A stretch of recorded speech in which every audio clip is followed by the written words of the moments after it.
Good evening, ladies and gentlemen. Ladies and gentlemen, ladies and gentlemen. You are now tuned into the cut. Cutting and scratching. Cut. My cut is correct. Each cut is totally arranged. While chillin' the cut. Yo, welcome back to the cut. Your boy Uncle Catfish, DJ IV. Yes, sir. Raiding off the road. The rubber is still smoking on the tires. Just pulled in. Still hot. Out here spreading the love to the people. We have a globe-trotting man of the people, really, out there trying to change it for everybody. We got Energy Meets Matter. We got EMC in the building. EMC, how you doing? All good, man. Holy, whoa! You have an electric frog in your throat. Cut the intro. Damn, that was too good. That's too good.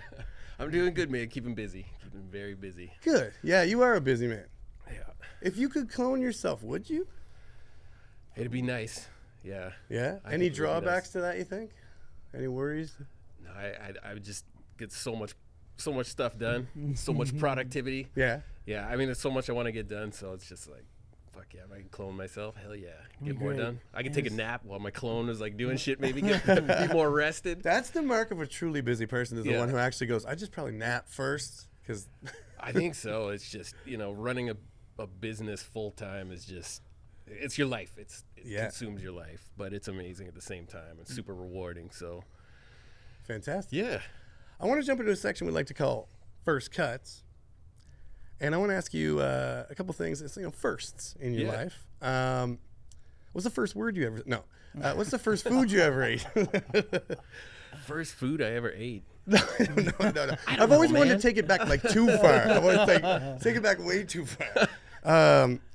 What was your first like rap name, or like a name that you gave yourself or someone gave you in sort of like a rap moniker that you might have? That I gave myself, or that someone gave me? Either way, just earliest that you can remember.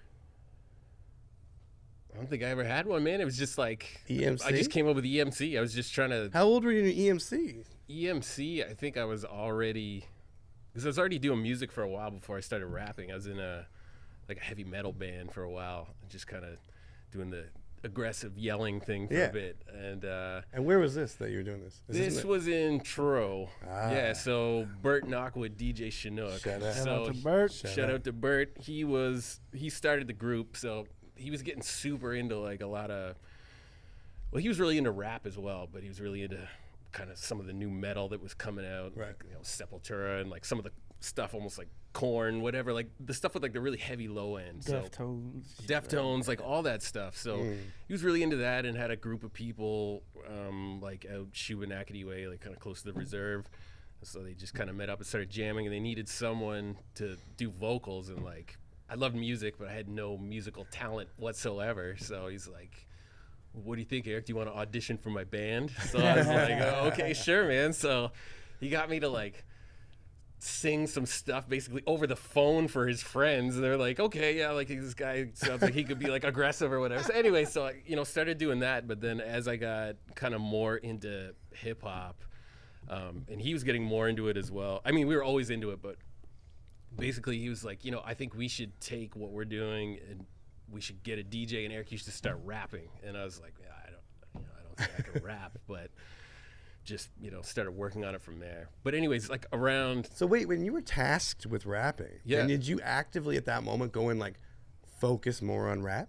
Like go listen to it more, try to figure out how to do it? I already listened to it a ton. It's just not something I thought I could be a part of. But then there was a moment where you... But there was a moment, so I was like, okay, I'm gonna do this. Yeah. Okay, this is Did crazy. you start researching? So yeah, we started like doing more research, but it was also like, me and Bert were hanging out all the time, and so we were just like, we wanted to do music, and we were looking up to a lot of stuff like Rage Against the Machine and like Beastie Boys and stuff like that. But we were like, man, this music's important. It's saying something. So him and I were just staying up and like writing these songs and like trying to figure out lyrics. So he was kind of there with me, like the earliest writing. We're kind of like writing the stuff together. Right. We're like, okay, yeah, like I think I can rap that. And I was listening to so much like Wu-Tang then too. Like I think Liquid Swords had come out just before that, and that just like fucking blew my head open. I was Yeah. like, this is like the greatest thing I've ever heard. And so that was one of the first things we covered, like a couple songs off that as well. Nice. You know, doing like heavy metal versions of it kind of deal. So what was the name of this It group? was called La Cosa Nostra. Cosa Nostra. Yeah. So this I would have remember been. you guys, man. Yeah, it was awesome, man. We just kind of busted on the scene and just doing shit, you know, pretty different. It was like kind of a rap rock thing, but I don't know. I love it. I love it. I want to ask you another one. Who was your first favorite beatboxer that you looked to that made you go, damn, I want to be like that? I think like for beatboxing, obviously Rozelle was a huge influence because he was just like killing it at that time when I kind of first started coming out as a beatboxer. But actually Scratch from the Roots was my biggest influence. Like I didn't even really care about beatboxing, like making beats. I just wanted to be able to scratch with my voice. Like when I saw him do that, and I saw, like, I'm a skateboarder, I've been skateboarding forever. I saw him on a skate video when they're in Philadelphia at Love Park. It's this video called The Reason, and it's right before Stevie Williams' session, and it just cuts to him, and he's just doing the, you know, just like cutting with his voice, and I was like, that is the fucking sickest thing I've ever seen. I have to learn how to do this. And so he was someone that I was just like super inspired by. It's like, that's just, how the hell do you make the turntable sound with your voice, you know?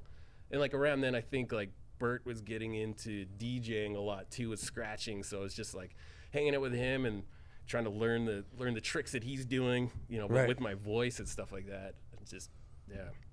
But Scratch was like the first one, and then I could always make, you know, sound effects. That's kind of how I got into beatboxing as well. It's like ever since I was a little kid, I could make two sounds at once. And Really? So that's something you knew that you could do at a little? something at a I little always knew I could do. And like, I would just make these annoying sounds, just walking around and be like, you know, like make that kind of sound. And one of my close friends who I skated with a lot, Ross Sweeney, he could do it too. And we're both little kids, and he's like, I don't know, I was just making noises. He's like, oh, you can do that too? He's like, yeah, I can do that like one-man marching band stuff too. Or just like, so we both started doing that. But as we got older, you know, we both listened to rap music, but never really clued into like, oh, we should try beatboxing. But then when we saw Scratch on that video, and I knew he was from the Roots, and I knew a little bit about Rozelle, so I was like, I think that might be that Rozelle guy everyone's talking about. And then I was like, oh no, I found it wasn't. But anyways, we were just like on a mission to like, okay, well, we could always make like two sounds at once with our voices. Like, well, let's become beatboxers,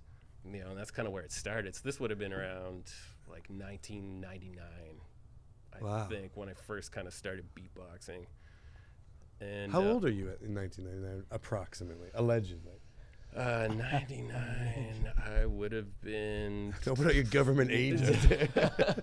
You said my government age. What the fuck is that? Yeah, it's like early 20s, like. Right. So there's something I love about that, the way you describe that story and that sort of time period in our lives where we still say things, and I think we still should do it today, of like, let's do that, let's be that. But it was You know, crazy. I then, love like, that. It's like, let's be that then. Let's just do. I want to be like that. I'm gonna be that. You know, back then, like, we didn't have YouTube. You know what I mean? Like, I couldn't type in like beatbox, learn to beatbox. Like, it was nothing. All I had was this VHS tape with this guy doing with his voice. And you just had to watch it 1,000 times. So like, how do I do that? Just watch his skate videos. I mean, that was a lot of my hip hop influence too. Was just like watching those videos. You know, the pro skaters are connected with these indie artists at the time, so you're hearing like Souls of Mischief before that stuff was even out. So I was like, when that stuff came out, I'm like, oh man, I'm way ahead of you guys. Like, I've been listening to shit for years, and like all the Zoo York videos were just like Mixtape was so good, man. Probably the most epic skate video I've ever seen in my life. So incredible, that part with Rock Raider, man. Just like watched that a so million good. times. So good. It's just incredible. And it's got all the old Stretch and Bobbito like freestyles and stuff like that. So rad. It's crazy. Yeah. It's crazy. I want to know your first favorite rapper. I think that you're always thought of as like a beatboxer kind of only, and I think that misses the boat like a lot with EMC. And also, you mentioned that you started out with like as being a rapper, MC first. Yeah. So who is an MC that you were looking to? The very first, or that you were digging. Like, I would say it was Ice-T. Yeah. Like, first time I heard him, I was like, oh my god, like this is crazy. Like, so let me ask you. This is before I lived in Truro. I lived in Fairview briefly. Ooh. A couple years before I was there, so I would have been like 10 years old or something, and my sister was you know, I was in elementary, but she was going to Fairview Junior High, so she's coming home with like mixtapes with all kinds of rap on it. And she's like, "Oh, yeah, check this out!" And I heard it, and I was like, "Oh my god!" Like I think the movie Colors had just came out, and so I heard that, and I was like, "Cool." And I was like, "Oh my god!" Like this guy is wicked. Like I gotta ask you a question because it's something that was gonna come up naturally, and it just has. Is like, were you attracted to music with a message? And that's a very blunt and broad thing, but music with a message. I'd even say like a political message. yeah. Was it you were attracted to it, or was the first stuff you heard? Do you know which one? Like, did it come? Was it just that you heard it first and you kind of fell in love with that? Because I think your music, undeniably, all the words you say are very loaded in like, I mean, it's a step away from propaganda in a good way. Like, it's got a message. Always. So, do you think you were attracted to that, or just happened to coincidentally be the first thing you heard it, or first like music you kind of heard, rap music? Yeah, I feel like it's probably some of the first stuff I heard for sure. Because I mean, the earliest hip hop that I ever heard or seen was probably like even before I lived in Fairview. Would have been when I lived in Fredericton, and I saw the movie Beat Street, and that had like, you know, Grandmaster Flash, Melly Mel, and everybody's in that, like Dougie Fresh. There's like beatboxing, there's rapping, everything, and like, so that was kind of like the very, very first. But there was a lot of like really kind of, you know, a lot of the songs and the lyrics in that were used in that movie were like very message driven as well. So that would have been like my earliest first introduction. But I think like once I got older too, and heard it and got into it, I was just like, man, this makes me want to like get out my chair and do something, you know what I mean? So I was just like, that's crazy that music can resonate with a person like that. It can make you like want to change things and make things differently. So it's like, well, you know, if that's what music does to me, then that's what I want to do with music, and I want to try and make it for something, you know, positive, or be a voice for the voiceless, or just, you know. Do you find it hard to write like an empty, like, would you find it really hard to write sort of just like a club banger? I think it'd be probably pretty difficult for me for sure, but I feel like man. that would be I more feel frustrating to you. Like I like, think I can picture you being upset at the lyric, like, "Yo, shake your titties" or something. You'd be like, "Oh, fuck," and be depressed for like a day that you wrote it. Shake your titties? I don't know, whatever. Like, who says that? Girls rub on your titties. Pharaoh. Yeah, there you go. Yeah, that's a great song. Get the fuck up. Get the fuck. Simon Says, "Get the fuck up." I love Pharaoh Montre. Rub on your titties. That song. Rub on your titties. But no, man, I'm like, not shake your titties. Either way. I feel like now I kind of do that Mother's anyway. Day. Like now, I mean, I still write like a lot of political stuff, but I'm working on all these different projects too. Like I got a bunch of, you know, stuff that is just fun, and then sometimes I'm working on songs that are like, you know, I'm trying to not necessarily write a message, just write something that like just makes a feeling, whether it's like fun or depressed, whatever, you know. It's just like kind of working more in that realm as well. I'm just like, let's take you way back. From you try to bring it up to the moment. But let's go way back. I want to ask you about Rhyme for Reason. Rhyme. Okay. Well, let's go back to Truro. Because there's something in the, first of all, there's something in the water in Truro, isn't there? There is, man. Shout out to Moves. There's definitely something in the water. There's definitely something in the water. So many people became like, shout out to Moves on that one. Yeah, artists and. No, but there really is like, but a group at a time. Like, you guys aren't all the same age, but there's kind of a weird window there where there's like a whole lot of people came out of that area. Yeah, definitely. Like those guys, like Hip Club Groove, all those guys are about 4 years older than I was, but like Corey and Derek were two of the best skateboarders in Truro. So I just kind of like gravitated to hanging out with those guys all the time because I was this little kid skating, and then so it was like hanging out with those dudes. But in Truro, when we were growing up, it's just like there wasn't anything there. There was nothing to do. So it seems like everybody kind of formed from the skate scene, though. Yeah, it's like everybody kind of connected through the skate scene, and then this music scene kind of evolved from there. And you know, we worked hard to get like a youth center kind of set up with a skate park, dope, man. And a venue, you know, and it took ages. So dope. That place was so rad, man. So I'm so glad I was a part of that in the beginning. That's where I played my first gig as a DJ. I remember that, man. Bird invited me out. Yeah. And it was just like... Tell this story, Ivy. Tell the story about your first gig. Well, it was just like, you know, it was like you said, can it was you a hand youth that down center. to our guest? Yes, I can, for sure. Would you like one? No, sir. All right, well, you tell that story. Me and Ian, we're gonna do a Wi-Fi cheers here. Cheers. Wi-Fi brother. cheers. Okay. Bluetooth. But yeah, it was like a youth center, and it was crazy because like I just started getting exposed into DJing from a youth center in Halifax, and when that place closed, they sold all the ramps to this youth center. Yeah. Crazy. So then, like when I, this was like September or something like that, and I went out, and Bert had asked me to go out. Bert was the night manager, I guess. Yeah, I don't yeah. know, something like that. Really?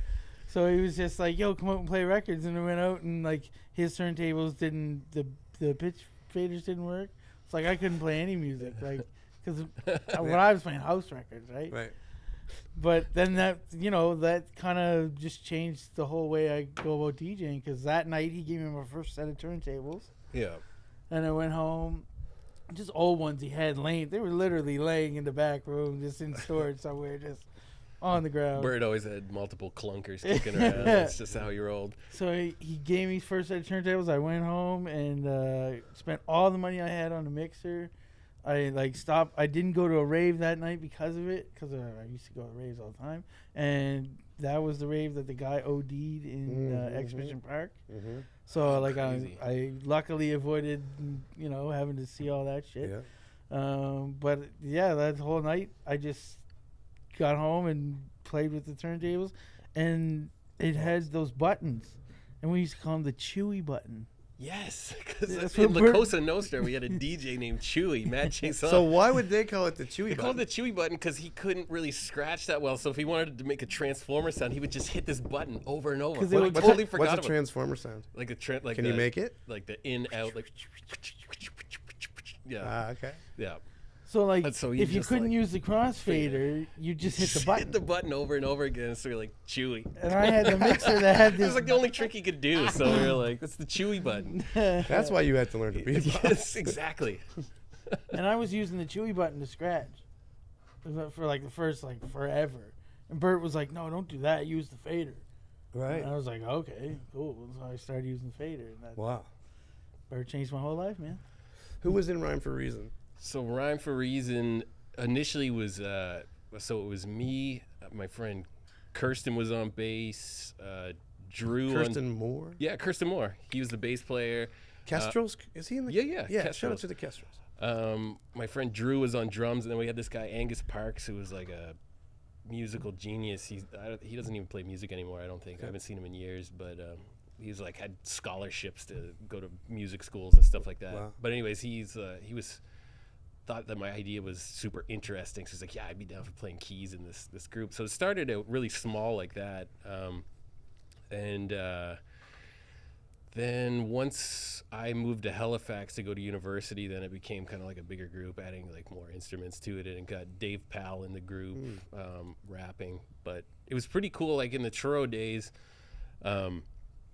we were just kind of gigging and doing shows around there. But then I also turned the band into an organization while I was still in churro, because I felt like, well, I wish I could do more than just music. So what we started doing was like actually holding meetings and be like, okay, we're going to address like these social justice issues or this in our community and do something. It's like, put your money where your mouth is. Like, okay, we're actually going to be about this. So it's pretty cool that we turned it into this kind of like local youth organization where once a week we're having meetings. It's like, okay, what do we want to talk about? What do we want to focus on?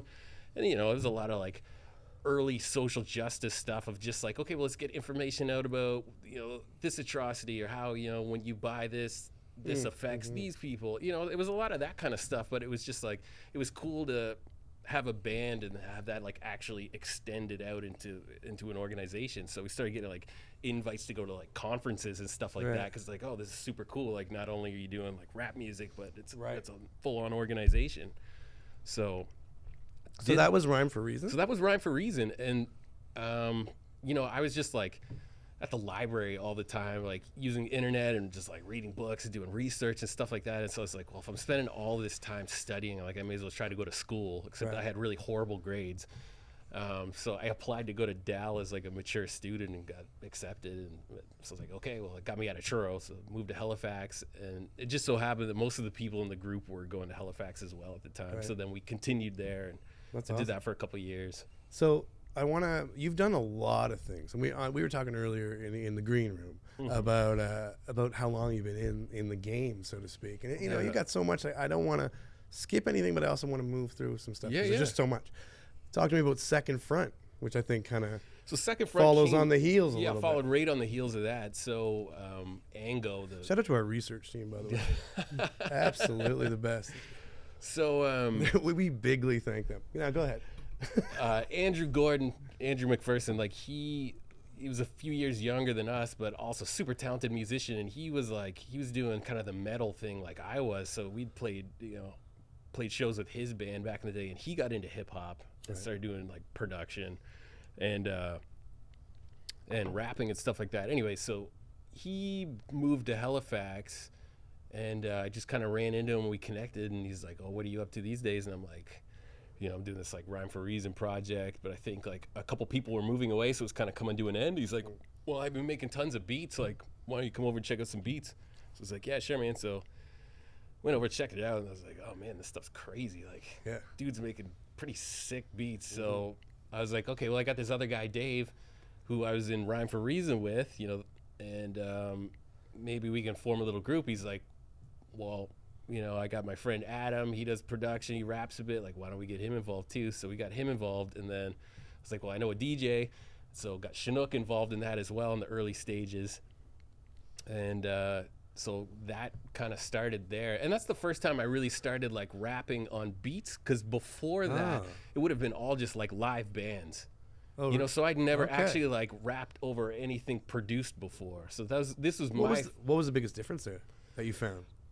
It's just a totally different feel. You know what I mean? It's like, I don't know. I find with like hip hop and rapping over beats, it's like there's a certain refinement that comes to it when you go into the studio or when you're performing over it, because it's just like the production of it is like it's solid and pristine. You know what I mean?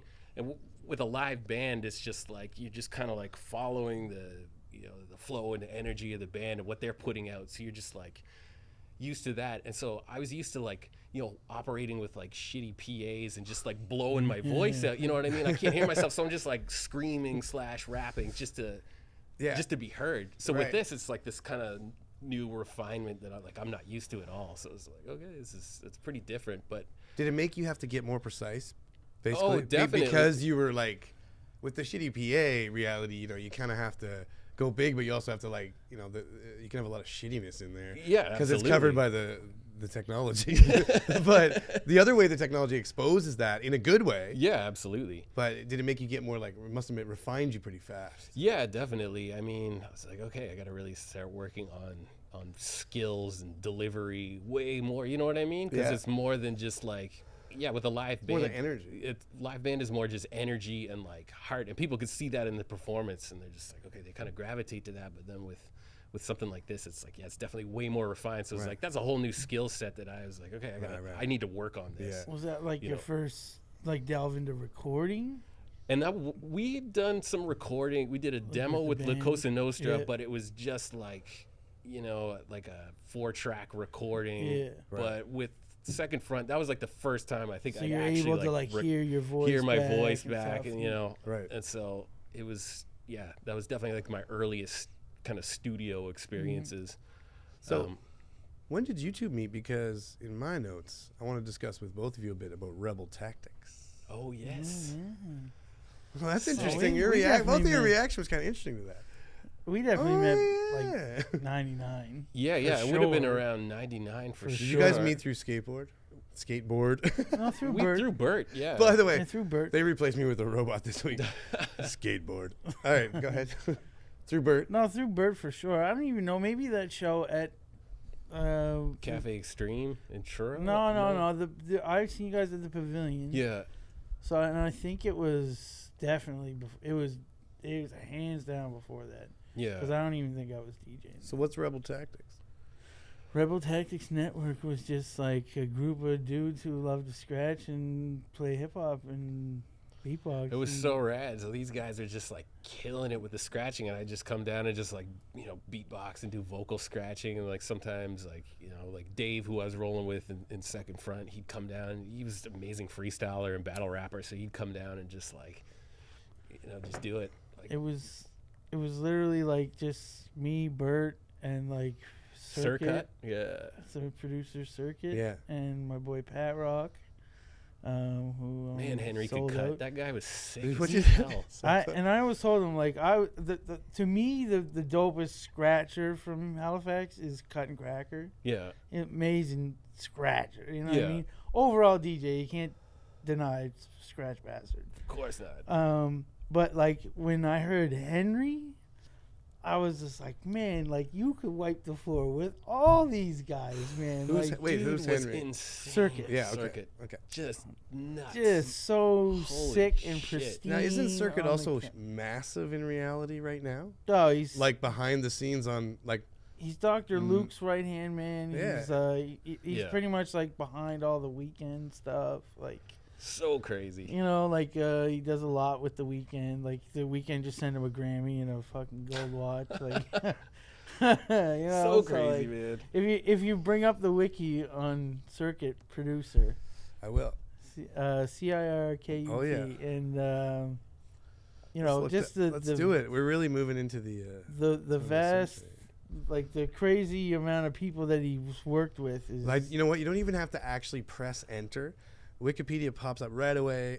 I won't say the government, but Henry, known professionally as Circuit, is a Canadian record producer and singer and songwriter.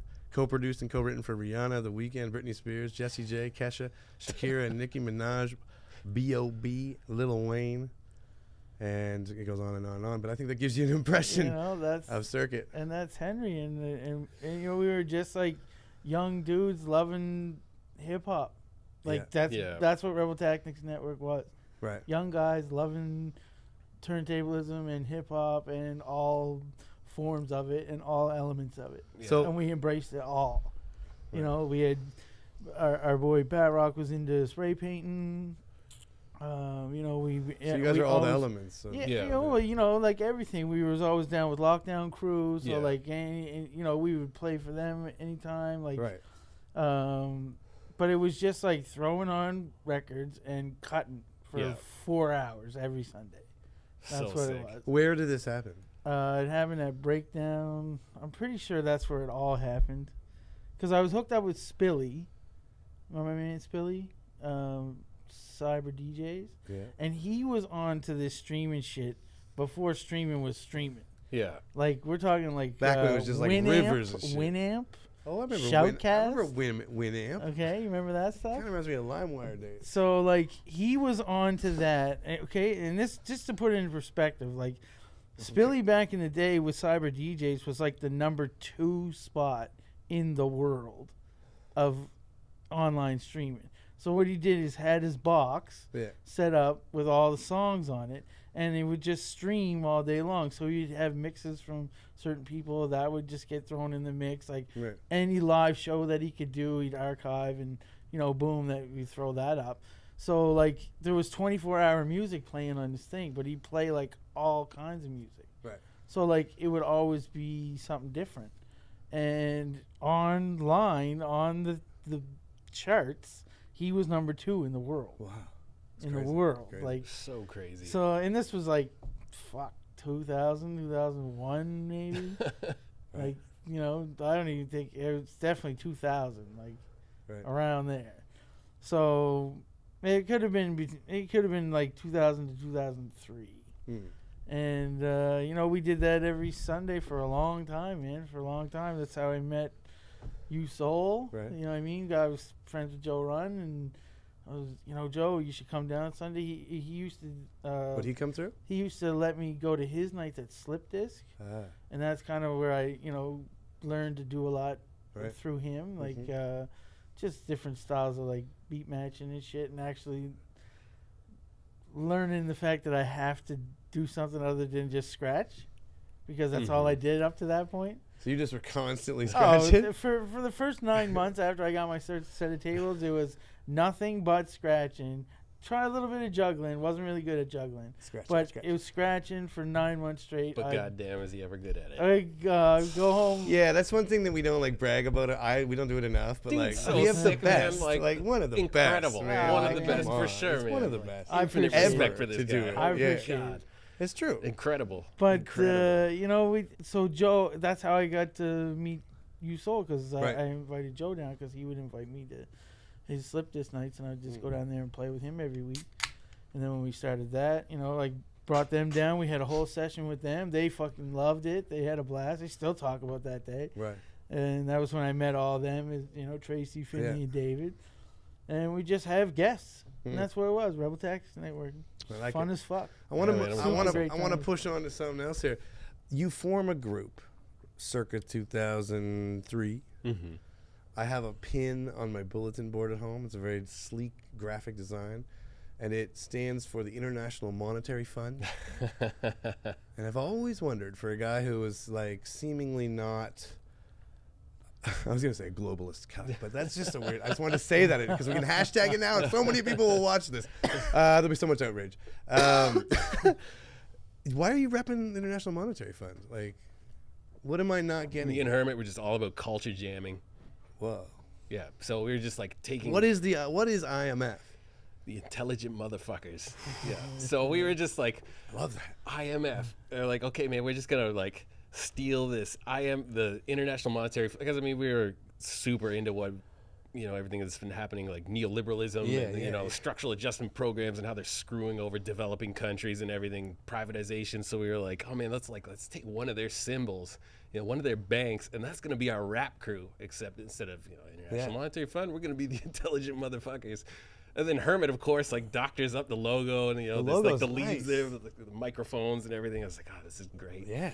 You know, he was super into like the Yes Men, like all that stuff. And Right. so it's just like, you know, lots of kind of culture jamming stuff. And we're like, oh, this is perfect. How quickly did you two click? Like, you're talking about Hermit of the Woods. Yeah, How quickly did you guys click when you met each other? Because I feel like what he was probably putting down with like this culture jamming type thing, and what Yeah. you were already like predisposed to based on what we've talked about already. Yeah, I'd it already- was probably just like, let's go. Yeah, it was like Immediately. instantaneous. And like, dude was so sick as an MC. I was just like, you know, he's one of those people, as soon as I heard him and saw what he was doing in his earlier stages, like, oh shit, like that makes me want to be a better MC for sure. Like, I got to step my game up. It's like, you know, I got all this like drive and politics and heart, but that guy's got like crazy style.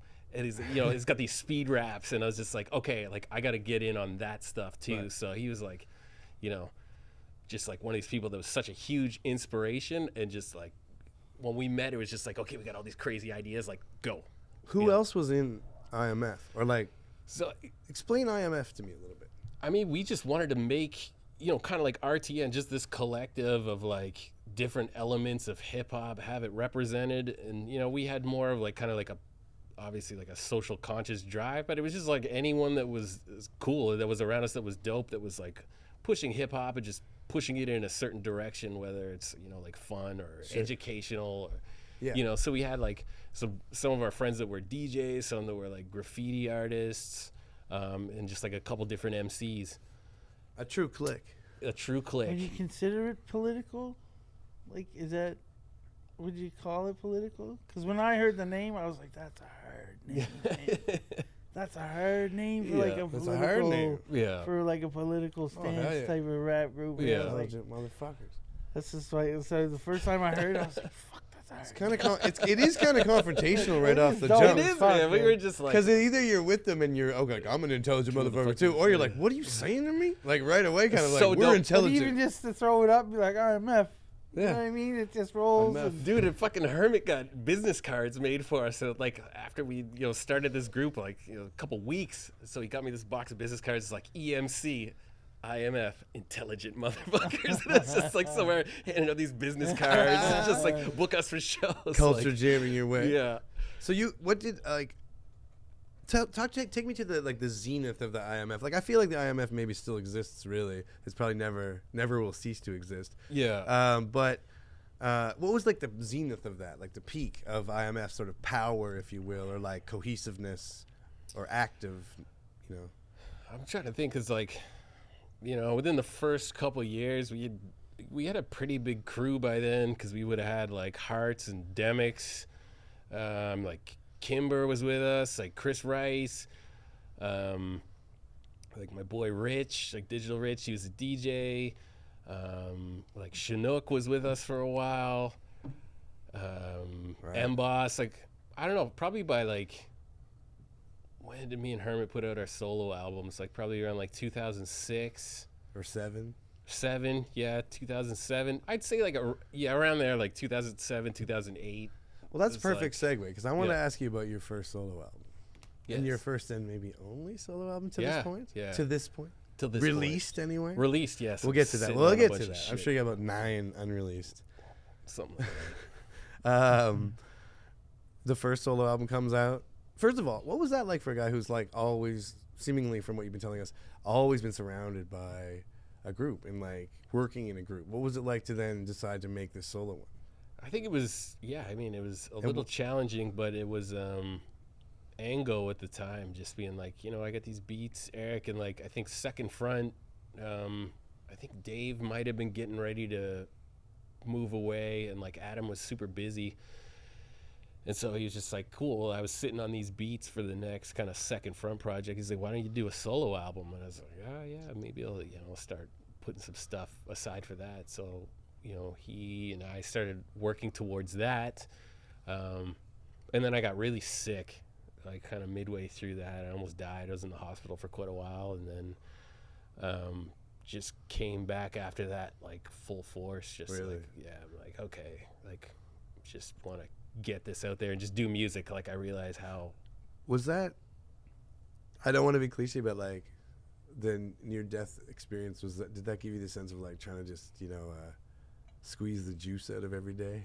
Yeah, man, definitely does. It really puts things in perspective. Like when you're that sick and you're in the hospital by yourself, like you realize how alone you are. You're just like, you can have people around you that love you, they're there, they love you, but when you're that sick and you're inside yourself, you're like, fuck, like no one can come in here and help me. And that really resonates with you. So you're like, okay, and I just watched my dad go through that, a couple months ago. So it's like, but it really puts shit in perspective. So like, had an amazing group of friends that were just there to kind of support me. Like I was too sick to even work once I got out of the hospital, but I had lots of time to kind of like, get back to health. So that's when I first started producing as well.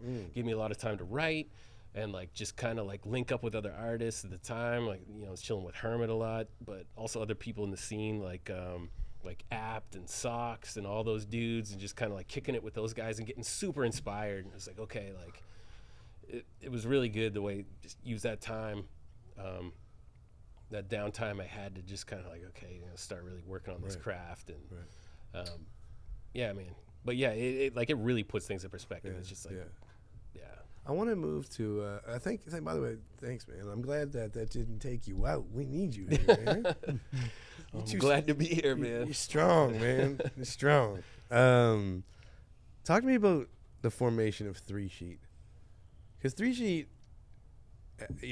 is a big piece that sort of, I think, sometimes gets missed a little bit or not given enough acclaim of like the effect that they had or that you guys have had was pretty nuts, on the scene. Like, but talk to me about the formation of that and what for people that don't know what is and what was 3 Sheet. So 3 Sheet was this live hip hop band, and like Expedite was the main rapper. Right. And it started with him and like Ryan O'Quinn, the guitar player, jamming, and they had this guy, their friend Gray, who was a producer and a beatboxer, and he, they were just like kind of hanging out, partying, friends' kitchens and shit like that, and just like ciphered breakout. Yeah. Ryan would pull out his guitar, Cliff's rapping, but then Gray would start beatboxing. They were like, well, why don't we kind of make a band like this instead of having a drummer? We're gonna have a beatboxer. So it's like, okay. So they started doing that, and then I think they were playing at like an open mic somewhere, and then Kevin Tilley, the bass player, saw them, and he was doing some like solo stuff. And he's a phenomenal bass player, and was just like, hey guys, like he's a little kid, he's like way younger than everyone else. He's like, I want to join your band, kind of deal. And they heard what he played, and sure enough, like worked out. But anyways, Gray pieced out and moved, I think, to Ottawa maybe. So they didn't have a beatboxer, and they wanted to like keep it like that. Right. It's pretty funny because they had like, I think Ryan put up like signs on the, on like the telephone poles saying like, like looking for a beatboxer kind of deal. And I saw them and I just kind of laughed at it. I was like, oh man, ridiculous. Like, And like someone brought one into work for like, hey Eric, like I think I found a job for you. I was like, whatever. You're looking in the classifieds every day for years, and you're finally like, I told you. Wait, show up. But like a while before that, I think through like DJ Olympics, like there was a big contingent of New Brunswick cats that had come down. So like Expedite was super tight with like Fact and all those guys, and so you know, I'd been there and like chilled with those guys from like DJ Olympics, so we were all kind of homies already and knew each other. But then there was like a couple shows that happened where a lot of New Brunswick cats were down, and I remember seeing Cliff Expedite there, and he was like, "Oh, dude, you're a pretty sick beatboxer. Like, I'd love to work with you at some point." It's like, yeah, for sure, man, cool. But anyways, so Gray left. Ryan had just bought his ticket. He had lived in Taiwan before, and he was getting ready to move back to Taiwan. And Cliff was like, just hold on. Ryan's like, no, I'm going. He's like, no, hold on. We're going to keep this music project going. He's like, I'm going to find a beatboxer for us. He's like, I'm going to find EMC. Anyway, so that moment in the movie is going to be so fucking dope. It's so crazy. Like, who do you want to play you? Up. Who do you want to play you in the movie? You can play me. No, come on, be fucking realistic here. This is some serious shit. You can dwell on that. I'll come back to it. Keep going. Keep going. Anyway, so we'll come back to that. I think it was Pop Explosion when Jizza was here for Pop Explosion. That show, which is crazy because that was like such a huge influence for me with La Cosa Nostra. I was like, okay, Jizza is a huge influence. So I get tickets to that show that someone gave to me because they couldn't go. I go there, and then Expedite is like all buzzed up outside, and he sees me and he goes, holy shit, he's like EMC, and I'm like, I couldn't even, I was like, hey, what's up? He's like, it's Expedite. I was like, yeah, what's up, man? He's like, EMC, you gotta join my band. I was like, yeah, okay. He's like, no, I'm serious, man. He's like, I got this project going, like, I need you part of it. And I was like, okay, man. I was like, well, here's my contact, like, hit me up. And sure enough, the next day, like, he hits me up, and he was sending emails when he got home from the club. Yeah. He was just like, probably. He's like, go back and check that. Meet me at Rock Space, like the rehearsal studios. Yeah. Met them there, and they just started jamming. And like, I thought they had a drummer too, so I was like, I thought I was just coming to do like a little bit. You were just like, yo, I'm just waiting until the drummer gets here. Yeah. I was like, well, who's playing drums? They're like, no, like you are, motherfucker. You're doing the drums. I was like, what do you mean? I was like, I made that way more gangster. You are, motherfucker. You are, motherfucker. But and you were like, those guys started playing, and I just hopped on it, and I was like, oh shit, like, okay, this works. And instantaneous, we were all like, okay, like, we're onto something here. So you didn't really know those people like as friends at that point? No, not at all, man. Like I mean, I knew Cliff a little bit, and I'd actually, because I used to work at Rogue's Roost, and so the open mic, I'd seen 3 Sheet play there before I was even in the group, and I was like, oh, that's pretty cool that they're doing that. But yeah, it was just like full on introduction to this new group. They just kind of like was sought out and brought in, and then. Yeah. When they said you were doing the drums, and you were like, my feet just doubled, motherfucker. I was like, God damn it. But I mean, I had a fair amount of stamina before for beatboxing. But I mean, like 3 Sheet was ridiculous. Like playing an hour and 20 minutes beatboxing straight is like your crazy. feet had to go up after. Yeah, that was nuts. You said that. I want to get to something about that in a little bit. But like, talk to me about the 3 Sheet, sort of like what happened from that when you joined to like where you started to go, because you guys toured a lot. Toured internationally, quick, but I mean, Cliff already, like Expedite, already had his solo record, and he was signed to Man Bites Dog in the States, and so he is like crazy. He has like Killer Priest and like all these cats on his record. It was like in that realm. So he was getting ready to launch that as like, this is my solo thing, and then he was just doing 3 Sheet as like his kind of like side project. Right. And so for the Expedite Life album that him and Metropolis Votaries did together. For the release for that, 3 Sheet was also just going to do some of the musical accompaniment, you know, for that. But soon after that, like him and Metropolis Tyson, they decided to leave the label. They just weren't happy with how things were working out there. And then Cliff just went full into 3 Sheet mode. And I mean, then like, because like I'd met those guys and seen them at Rogues and stuff. So, you know, I'd go there sometimes and we would just like hit the open mic and play that. And I was like, well, why don't we just, you know, we got a couple gigs coming in, but why don't we just start hitting these open mics and just get our name out there. Or like sometimes there was cash prizes, so we just started going in and just like clean sweep, just getting all the cash prizes, hitting every single open mic we could, and just like started building this momentum. Right. And then we started getting like this. They already had a bit of a following before, but then the following is just getting bigger and bigger. And then from there, we went to an open mic at the Elephant and Castle, which was just down the just street. down the street.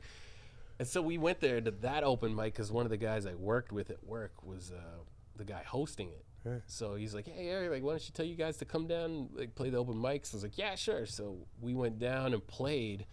And the owner, Pete Bayless, when he saw it, he lost his mind. He was like, this is one of the craziest like musical experiments I've ever seen. He's like, this is nuts. Like, what the hell? So he's like, will you guys come back and play again? We're like, yeah, sure. So we came back, and then I think he was like, why don't you guys host the open mic?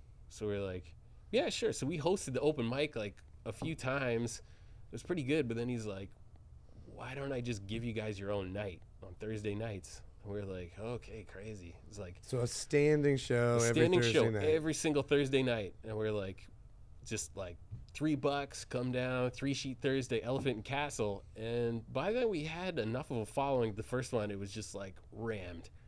And, you know, when there, you say a big ram, bar like, too, that man. place holds like what, like 3 or 4, 350? It's probably about three Three? something. It's like a big place, man. it's a big place. I mean, we're down in the basement. So all the 3 Sheet Thursdays were happening down there. I don't know what the at capacity. Scoundrels. Yes, down that in would have the been the old Scoundrels area. Scoundrels place. But That I place would was say dope, though. Really dope. we had like, you know, But you guys did that for a over- long time, too. We ran it for 60 weeks. 60 weeks of shows, and the lowest turnout we ever had was 65 people. Wow. And that many Wow. people in that space looks packed. Like, looks packed.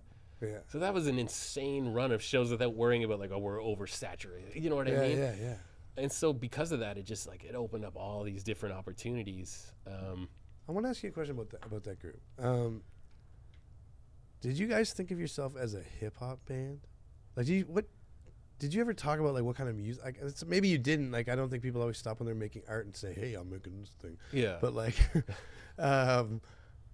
what did you guys think you were? Because it sounds like 3 Sheet didn't really start with like, "Yo, let's make a hip hop band." Yeah. But it became, I think, known as kind of a hip hop. Like, that's what I would think. Like, I think that's what people knew Yeah, it I as. mean, But I thought it was definitely internally, was that what, like, were you making hip hop, or like, was that thought of that way? Yeah, I mean, like, it was definitely, I feel like with Cliff and I having hip hop backgrounds, it definitely had that. But like Kevin and Ryan didn't have any what I mean. hip hop background. So, these guys are bringing it, like, these guys are learning a new skill set because it's like, me and Cliff are like, yo, we want, bass lines to sound more like this, or They're like, like, play "What do you more mean, like yo?" this. Yeah, what do you mean, yo? How you calling me? No, they So- wouldn't say that.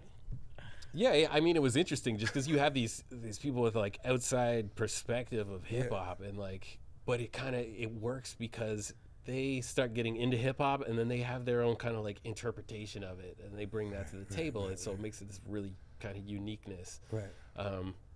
Yeah, Sweet. goddamn right, it's a hip hop band. Damn right. I want to ask you a question about, like, I'm going to jump to an area of 3 Sheet's history that by asking you about something really specific. Yeah. That I've dug up. I want to ask about, speaking about Expedite, I want to talk about a time when you and Expedite stayed awake all night, and that was at the Spring Scream Showcase. And can you tell people, like, tell us about that story. Where is that happening? Like, first of all, We're on the other side of the world. We were in Taiwan there, and that's set the scene, break it down for people. So that's this huge annual festival that they have in Taiwan.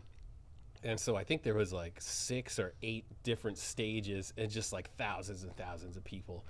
And so you have all this different music happening. And we, like I said, like Ryan had been in Taiwan before. Right. And we made these connections. There was this Taiwanese hip hop group called Cao Cho Ching that came here for the pop explosion.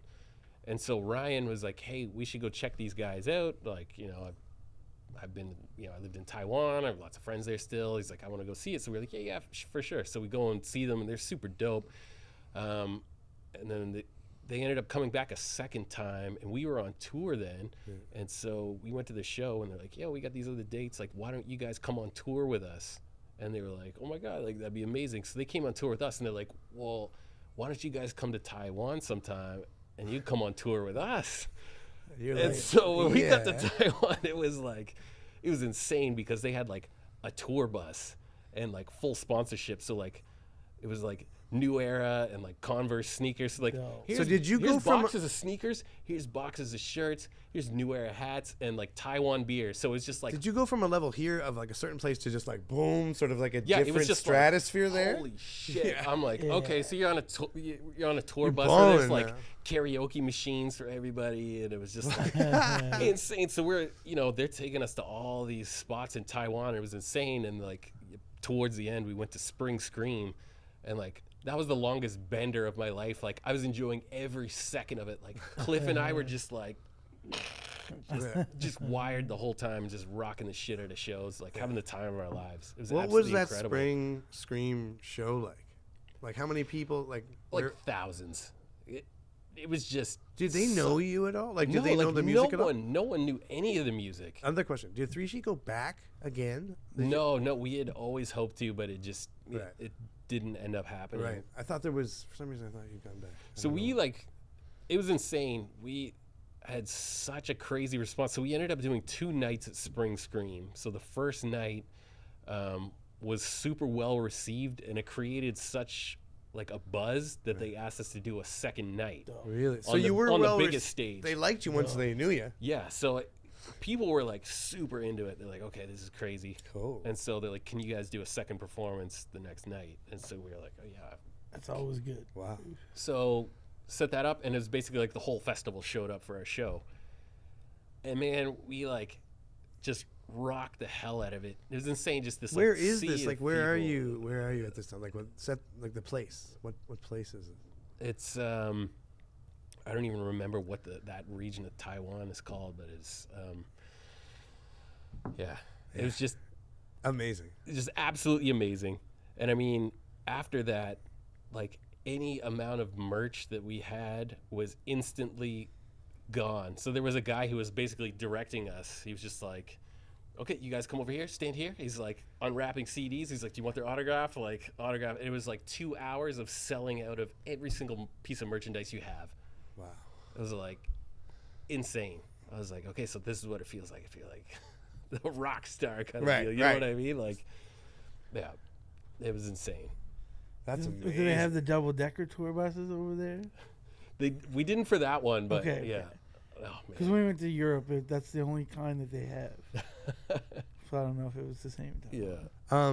With a guy like you, there's just so much to talk about, and unfortunately, like, we are a little pressed tonight. So I think this is gonna be part 1 of many with EMC. Hopefully, if you've enjoyed your time yes, here. of course.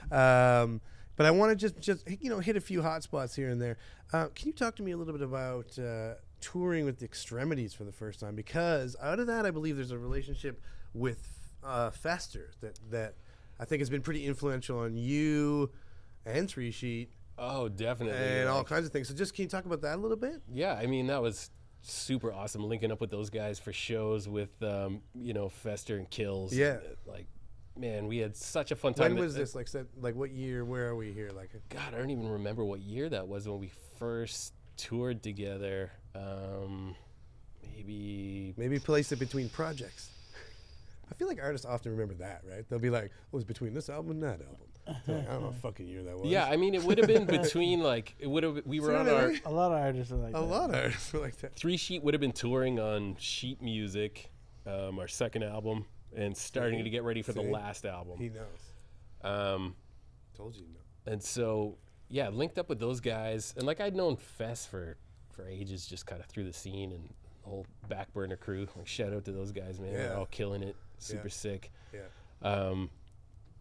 Yeah, and he was someone that I kind of approached him for another project that I was doing with Chinook called Golden Harvest. And I talked to Fess about, working on some stuff with that. And he, at the time too, he's like, you ever thought about having like a DJ in 3 Sheet? I was like, oh, that could be definitely a cool element to kind of, you know, add some sounds and add some layers, and then as we kind of This is something I want to ask you. Yeah. And I'm glad it came up. Like you made me think of it again. Was that a function of being human on your end? That like what you talked about earlier was the demands of like what 3 Sheet really demanded of you. Yeah. I think it like demanded more physically than anybody else. Like you were just doing, like Ivy keeps saying, you know, like 2 roles. Yeah. But in a way, adding the DJ could help in lighten the load a little bit. Yeah. And was that part of the calculation at all, or was it purely an artistic sort of thing, like wanting to add that piece? I Or think it was was it like, kinda- hey, to perform and continue to do it at this, I gotta find a way to like not kill myself? Well, I feel like it's kind of the way that our records came across, because we never really knew how to record beatboxing and how to make it translate live. So it was like we kind of want this polished Right. element of like, you know, every once in a while when it would come to my rap parts on 3 Sheet songs, like, you know, Cliff would beatbox for me or whatever. But I'm like, well, what if we had a DJ? What if he could drop a break beat? What if he could have one of my pre-recorded beatbox routines or just a really sick drums and just drop that out, and then I can rap over that? That'd be pretty cool if every time you rapped, it was like a DJ instead of you. Exactly. It would like highlight you, you know? That'd be Yeah. pretty neat. Because I mean, even for a while, I mean, that's part of my craft is like I learned how to beatbox and rap at the same time. So I'm just doing Can you show everything. us? Give us like a small sample? Sure. Yeah. So like, well, I'm back on my track, the crazy beat. I'll bet you never hear another cat like being. It's plain to see it. I came to be the embodiment of all I want to be. Beatbox MC, spit consciously, boombox, bass punch like Bruce Lee. But if you don't like it, we don't give a fuck from the bass innovated with crazy stuff, not basic tough. The crazy drums, the beat motherfucker, watch gangster rub. Breaking them and killing this. Burn the vermin with the competence. Better one scared of his confidence. What's up his ego and his cockiness? Better motherfucker with the consciousness. Oh, EMC, rocking this. Rocking this. Shit. Damn. Yes. Love that shit. Whew, me too. That feels like the purest. Like sometimes I feel like that's just like the raw, like hip hop, like, right to the vein. Like it's something about it. I think it's weird because I find it's the dopest part of hip hop. That's what it And means. but it's the part that gets slept on the most, man. The fifth element. The just most, like man. slept the on. most slept on element. Like, But but, it- it's the dopest. Yeah. It hands down. Like, Yeah. It's the so noises you crazy. can make. Like, when you hear dudes like Killa Kella and like, Oh. you know, just when like Rozelle, Scratch, you know, Everybody. yourself, Caleb. Like, when Caleb. you see the Yeah. things you guys do with your voice, it's just, it's mind blowing. It's You know what I think it might be for me that I've just sort of hit me was I was thinking about it like, you know, the DJ and the MC at the very beginning of like hip hop, and even now it's like sort of the fundamental kind of pieces. There's some Yeah. like vocal and there's somebody making the music, you know, even if now it's like more producer and MC R&B motherfucker. On trap rattlesnakes in a goddamn coffee can. That's what I call it. Anyway, the oldest thing I could think to say. What the fuck was I gonna say? I forget now. I lost it in the rattlesnakes. I totally forget what I was gonna ask you. I want to jump ahead to it's what I call crazy cuts. We gotta make a thing for that little sign called crazy cuts so we can put it in whenever like. I'll come back. Don't worry. Crazy I'll cuts. remember. I'll interrupt you when you're in the middle of something Yeah, good. we need to get some sound. I want to bits- ask you some just sound like bits we for are that. running low on time, unfortunately. But I want to ask you about the most recent project that I'm aware of that you've like put out, which is a group like with your involvement with a group called Higher State. Yeah, so this is the first project that I put out that I've actually produced all the beats, like recorded, engineered the whole thing.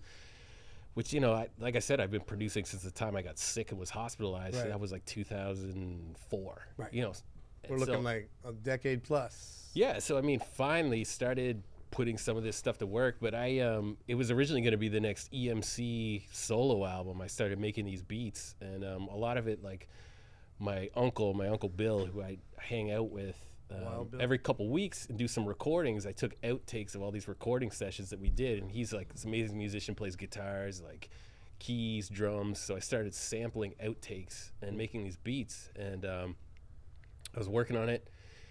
Made this crazy batch of beats, and I showed Hermit of the Woods the beats, and he's like, "Whoa!" He's like, "Eric, I've never heard anything that sounds like this. Like, this is just crazy." He's like, "What are you doing with it?" I was like, "Well, I was thinking What you about doing with them songs?" what's going on with these beats." I was like, "Well, I was thinking of doing like the next EMC solo album, but we always talked about doing Higher State as a project." you know, and he's like, why don't we try and do it as Higher State? Because we actually had the first version of Higher State had Chinook in it, and we had funding. We actually had funding. He had made the entire project. Who, Chinook? Chinook, and then he went to jail, and his sampler got sold. Yeah, so we lost the entire project. We had funding and everything, and he went to jail. So we had lost it in like 2008, I think. That was the original Higher State album. Motherfucker. Yeah, like that he was was actually getting him. heavy He and actually him and Hermit actually came up with the name Higher State because Chinook was like Higher State of Consciousness. He was like, that's what he wanted to call the group, and then Hermit's like, no, it's just short. It's called Higher State. And so back then, Hermit's always about brevity. You know what I mean? So yeah, we had actually had an entire record ready, funded, and then Bert went to jail. Cause that's when he was getting into like instrumentation and stuff, right? Because he had his Like MPC and he was just playing lots of stuff too. Yeah. So that was the original Higher State, like never to be heard. Right. But the most Higher State finally does release this album. Yeah. An album. Yeah. Last year, right? Yeah, last year. Yeah. And so it was. I'm so stoked that I like finally got that out and already got the beats ready for the second one. And yeah, I mean it's tough running and living a restaurant and finding time to do all this stuff. But I believe that Higher State did already appear once, and I believe it's another like Asian connection to your career. I have a note here that Higher State first appeared in 2008 on a compilation. That's right. Right. Japan only compilation with Endemic Records. Right. Yeah. That is true. We were on tour, me, Hermit, How's and that happen? Ango, and Scott DeRoss, who we knew from Halifax. Shout out to Scott. Robin. We were staying with Scott while we were Congrats in. on the baby. Congrats on the baby. Go Expos. All right. So we were rolling through, and Scott was just kind of hosting us for a couple days in Montreal, and he was just kind of showing us beats. And he's like, "Hey, why don't you and Mike do something? You and Hermit, like." So we were working on some stuff, and he's like, "Here, I got this beat. Like, what do you guys think?" We're like, "Okay, yeah, this is super sick." So we recorded that, and we're like, "Okay, well, since Mike and I together, we're like, we'll put this out as Higher State." Yeah. But then once things kind of progressed last year, like further with the project, Hermit sent some demos to Scott, and Scott heard it, and he's like, "Holy shit! Like this is crazy. I want to put this out through my label, put it out through Endemic." And props to Scott for always, being awesome, helping us out, helping the community out. I want to say one thing about Scott that I've never met him personally, like in physical form, but such a good but dude. on a spiritual level. He's a great dude. Brother, He's such a great one dude. thing that I really respect a lot is that he puts out all kinds of stuff that really pushes edges and stuff. Like it's always dope, but it's always edge pushing too. Like, and a lot of different international shit. I think he really pollinates things. Yeah. You know what I mean? Like you need those bees that fly around and get a little bit of something from somewhere else on you to make things like work, to make Definitely, it different, man. to I make think it it's like, hey, important. that's kind of neat. And he does a lot of that with that label. Like that's Endemic Music does a lot of important sort of just boundary pushing. Absolutely, just a lot edge of really pushing with unique music. Like cool People creative need projects. outlet for that. And like I was super stoked when Scott wanted to put it out because he's someone that I looked up to and respected for so long, and just like he had all these amazing projects that he'd put out under his label. So I was like, oh shit, like I finally get to be a part of that too. Like it felt amazing to me. Right. So excited about that. So hopefully he'll put out the next one too. Man, I know that you need to be places because you're still a busy man. So busy. I wanted to ask you to kind of take a look in this camera here for us. And I want to thank you so much for coming in. Like, Thank you for having me on the So show. much for coming. We gotta talk about the business though. So well, let's just okay, talk all about the right, business. all right. Ivy, you know what Ivy's really good at doing, and I often forget to do is like making sure that we talk about that business that we need to talk about. That's right. This is what's going on right now. Tell He's us the what's reason up that right we now. make sense. Tell us what's going on right now with the business. So right now, running a very small Japanese restaurant in the north end of Halifax Wait, with my what? partner. Yeah. Japanese restaurant. Represent Kitsune Food Co. So it's the smallest restaurant in the city. We are a The small- 4-seater sushi restaurant located inside of Mother's Pizza. and we've been up for almost 2 years. Give us a social media handle that's dope to follow there. So you can check out Kitsune Food Co. on Instagram. We have a Twitter as well. Yeah. It's been going super well. Does your food taste so good because it's made with love? I think so. I think it's so. like quality control. You know, it's just like us. What do you mean? Like Jurassic 5 plays a lot or some shit? No. I feel like if the owners of the business are the ones that are constantly regulating everything in the business and they're putting their whole heart into it, then it's like it's the best that we can possibly make it be at that time all the time. You know what I mean? Because before Ami and I did this, we owned Dharma Sushi on Argyle Street, which is one of the oldest sushi restaurants in Halifax. Right. And so that's where she'd done every job in Dharma, apprenticed under the original owner. They were like family. Right. And then he moved away.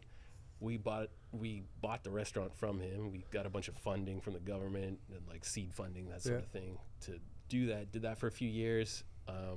Went amazing, but it was very exhausting. So we thought if we could ever like minimize and downsize, kind of like what you see in Japan and like the subway or busy alleyway, just this little tiny counter with a couple seats.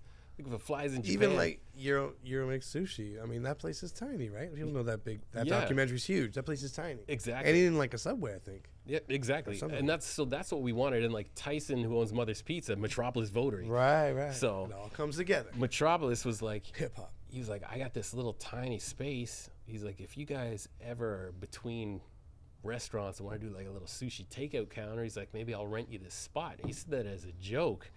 You're like, I ain't joking, motherfucker. And then the opportunity came up to sell Dharma. So I was like, yo, Tyson, I was like, remember you joked about renting us your garage space as a sushi restaurant? Well, can we actually do it? And he's like, shit, man, let's give it a try. And it's been bang. And it's been just insane. Insane. You know, it's like every day is like 12 to 14 hours of work. Wow. And one thing you said to me, you talked to me about being so busy, and but you still find time every day to go back to music. Yeah, man. I mean, it's the same as like. That's part of the reason why you're still here, I think, and like why you're still in, like why we even want to like be here with you. Is you're still fresh in it. Like you will not. It's like a workout routine. It's just like it sucks, it hurts, but you just get on it every day anyway. So what do you do? And so it's like I go home, I get to work probably 10 o'clock in the morning, and then we break at 2, have a little bit of lunch, run around for the restaurant, prep, open at 5, close at 9:30, clean up. I live outside of the city, and so by the time I get home, it's 11:30 almost every single night. So that's 10 to 11:30 at night. That's supper time. And then I go down into the studio and I work on beats, I write raps, I work on beatboxing. And even if I can only get half an hour in, just have to do something every day. And because of that, I've had all these projects that I've been kind of like sitting on, and they're all slowly almost finished at the same time. So I'm like, holy shit, I can release like 4 albums this year if I want. It's like, it's crazy, but what holds you back from releasing 4 albums this year? I think it's just because like everything's almost done, just not quite. And it's Are just you a perfectionist? I'm a little bit of a perfectionist. Do you think you work better? And like, do you think one aspect of a group that is positive for you is other people saying, "Hey, we're done," or like, "I won't do that again for another take" type? I don't know, man. Like, I feel like now I feel like you're one of those motherfuckers that has so much shit that we all need to hear, and you should release. But I feel like it's like the floodgates are about to open. It's just like I'm at this bottleneck part with it right now where it's just like it's all bubbling again. I'm trying to get it all ready to kind of like relaunch things because like 3 sheets done now. Okay. And like I've got all the like Higher State 2. This project I originally started with Chinook is called Golden Harvest, and I have 3 parts of that come out. So like 3 different projects within that. I've got the next like EMC project, plus all those years of making beats.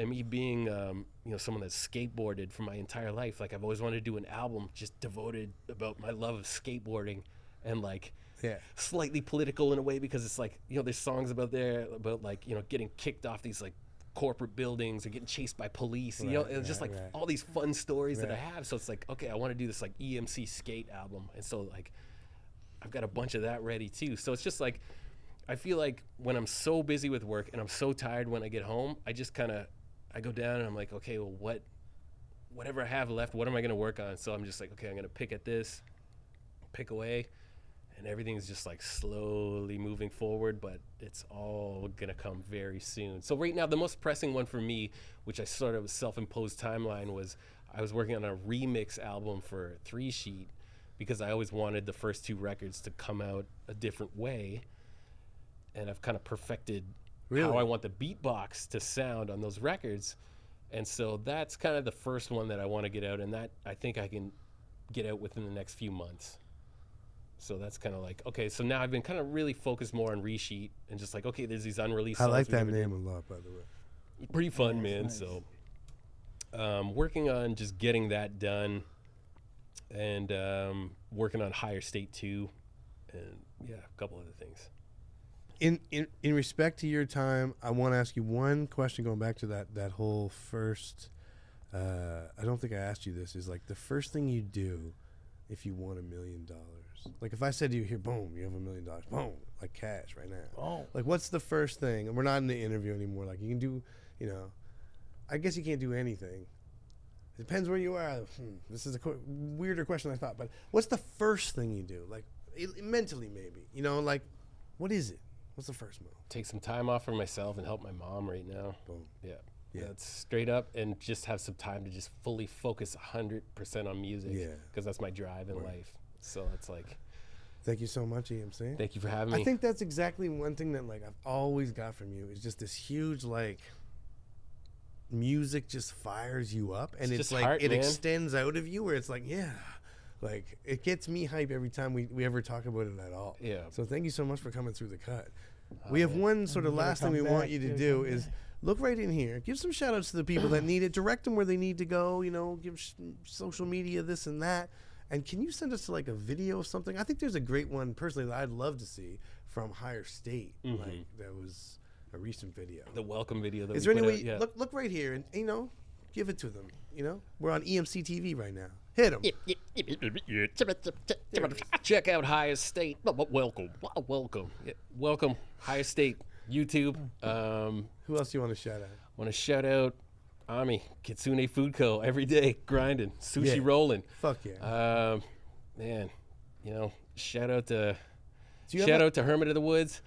Shout out to you guys. Shout out, just so stoked that you guys are doing this. I think this is incredible. Just like documenting and getting people from the scene in here. I think it's so important. You're gonna come back? Absolutely. Also, anytime. What's the most hip-hop sushi roll I could order? And do you have any hip-hop inspired sushi rolls? And why the fuck don't you if you don't? Yeah, I mean, we can freestyle, right? So we can make rolls on the roll. So any way you want. What would you think would be like what's the most hip-hop sushi roll we could kick? Could we get like a cut roll? We could totally make a cut roll. Let's make a cut roll. You like sushi? We'll put it up on the board and everything. It needs to be vegetarian for us. Yeah, it could be vegetarian. That's fine. We got tons of dope veggie sushi. All right, man. Let's do this thing. Eric, thank you very much. And tell them one more time what video you're about to watch. You're about to watch Welcome by Higher State. Check it out. Yeah. Tell everybody that you love them. Peace. Peace. Yo, check 1, 2. High State. IMF. EMC. High State. Hermit of the Woods. Scotch Rockman. IMF. Welcome to the world we live in. Death for all wars, deaths and prisons. Like try to embrace, bring the noise like PE did. I gotta raise a voice, gotta raise a point to the vain rejoice of the GDP to the place destroyed. Things we oppose don't go to votes. Musical chair, the tune of hope. Intelligence gathering, wars of Godos. Patriot missiles don't oppose us. Grow death and the fuck we fix it. Lady Liberty's name ain't Bridget. On their patches, activist fashion. Ain't gonna fucking feel it. Still cheaper to pay. Or wage in the state than to maintain a slave. Trickle down, come on, make it rain. Ain't nothing free about this trade. No one gives a fuck about Kardashians.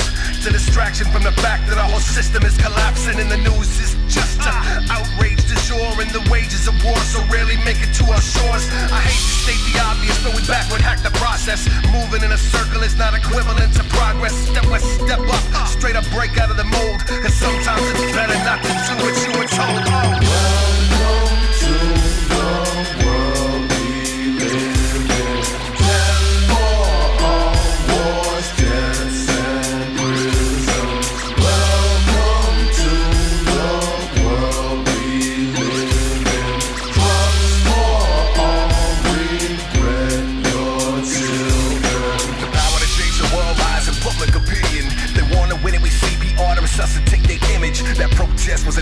for Dr. Pepper Spray. A parade of underpaid who celebrate the executive raise. Meditate, don't vacate, Guantanamo Bay watch with babes. Surf waterboard and play at Intel trivia games. Distorted courts report of killing civilians. The women and children of militant villas will kill their officials and missing their village for riches before they come get us. Really think they'll let us steal fire from the gods? We'll need guerrilla tactics and a will to test the odds. They kept us out of practice and blacklisted the rebellion.